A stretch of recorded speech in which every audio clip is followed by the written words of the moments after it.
So ngayong araw magpapalit tayo ng chlorine remover filters para sa drip system natin.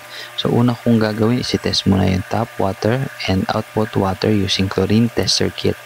Sa left red side ayan yung tap water and yung sa right yellow side ayan yung output from the filters. So pag nag-color yellow, ibig sabihin may chlorine yung tubig. So makikita natin dito nag-yellow parehas, meaning may presence ng chlorine yung sa right yellow side. So hindi talaga natin magpalit ng filters. At ayan, bumili na ako ng carbon block.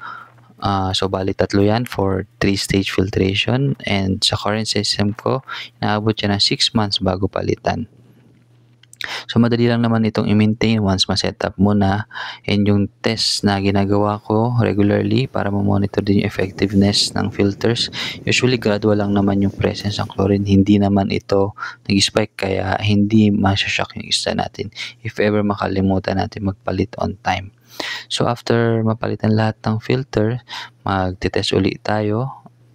Double checking lang kung magana yung system natin. So, same procedure sa pag-test. Kuha lang tayo ng samples from tap water and output water. Dapat clear yung right yellow sides. Pag okay na, back to normal operation tayo. So, yun lang. Maraming salamat.